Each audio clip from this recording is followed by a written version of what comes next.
Moon Knight is right around the corner, and it seems like every day we're getting more clues about what direction the show is going to take. But the trailers have me wondering, does Moon Knight already exist? Is Moon Knight an origin story for Moon Knight? Or will it technically be Stephen Grant's welcoming party? I think it's possible that Moon Knight and Mark could have already been delivering justice in the streets of London for at least 9 years in the MCU, meaning that he could be that anchor in Cairo. If you cannot wait until March 30th for Moon Knight to release, drop a sub to the channel. What's up, is Kendall with Normies to Nerds, and out of all of the MCU projects, I think Moon Knight has been the most mysterious before its release. I mean, bruh, we haven't seen or heard of Moon Knight in the MCU yet. They picked a villain who no one really knows and is a one-off in the comics, and until the last few days, the trailers and looks at the series haven't revealed a lot of what is really going on.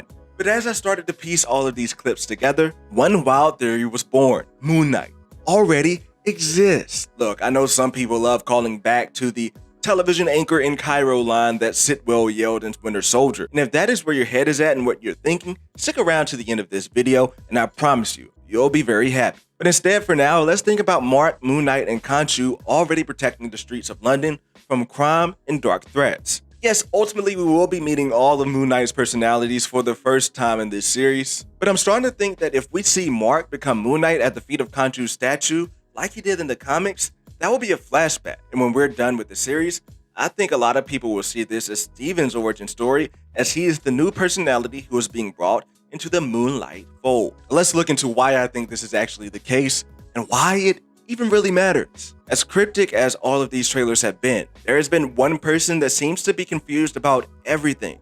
That is Stephen Grant. Stephen has been framed as the main personality of this show.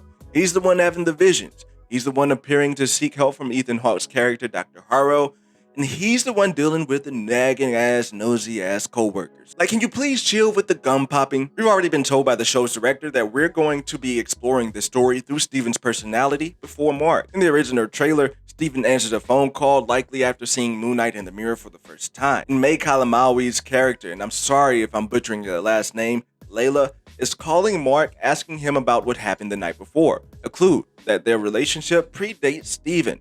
In 2 different clips, she tells Stephen, "You look different." And in another one, she says, "Do the suit thing." The first hinting that this is the first time she's seen Mark as Stephen Grant, and the second maybe indicating that she has seen Mark turn into Moon Knight before she's even met Stephen. But let's go straight to the horse's mouth, Mark Spector. In more recent footage, he tells Stephen Grant, "You weren't supposed to see any of this." Meaning that, bruh, it is possible that Mark and Moon Knight have been doing their thing for years, keeping Stephen Grant in the dark of what's actually going on until something happens that is revealing his other personality. If you take another look at this trailer here, opposite to Stephen's appearance, Mark's tone and calmness here makes me think that he is the one running the show. You know, the head personality in charge. While Stephen was never supposed to find out about the other personalities.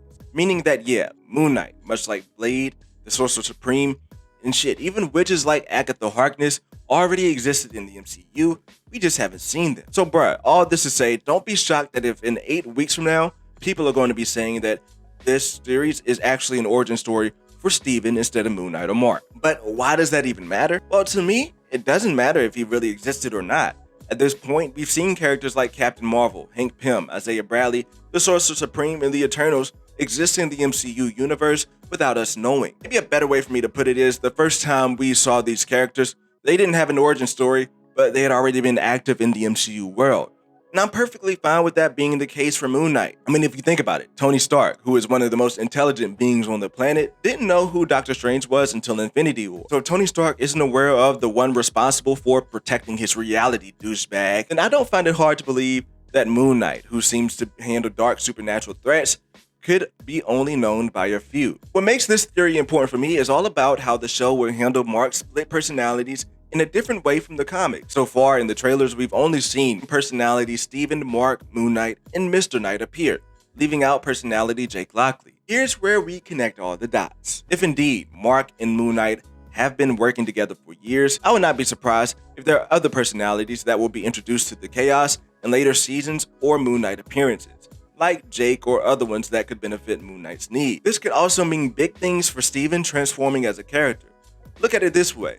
We'll start off with the Stephen who doesn't seem to be confident, rich, or has a desirable lifestyle for someone who is a hero. But we see scenes like this one where he says, "This is the best worst day of my life," as he gains access to Mark Spector's past and possibly even his money. I can see him working with Mark to change his persona from being a museum worker to someone who can buy the museum with everything in it. And if that happens, bruh, please do not let Killmonger know. But you ain't checking for what you put in your body. But this would be an answer to the few, and I mean few, people who had something to say about Grant not being a billionaire like in the comics. If my theory is right, Moon Knight could have created Steven as a personality who would watch over an artifact that is important to Khonshu or Dark Magic, so that he can keep tabs on what is happening. Now, as promised, as for my TV anchor in Cairo, depending on how far back in the MCU Moon Knight goes, they could have been referring to one of his personalities. But bruh, that would mean Moon Knight has been around since at least 2014.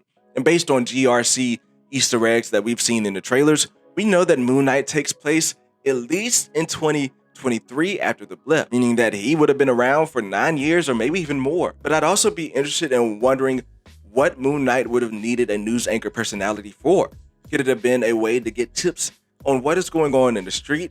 And also, with it being in 2014 in Cairo, this could be the first personality that he ever created. And yo, what's even more crazy is that Zola's algorithm was able to figure out that a split personality was a threat to Hydra. Damn, I never thought I'd say this, but Moon Knight could have actually been talked about in Winter Soldier, and that's a theory that I had always discounted. But honestly, at this point, I would love to hear Mark talk about that being his first personality, or if we could get a flashback to how this all started and he's included.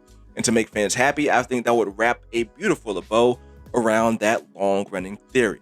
But what do you think about this theory, and how long do you think Moon Knight has been in the MCU?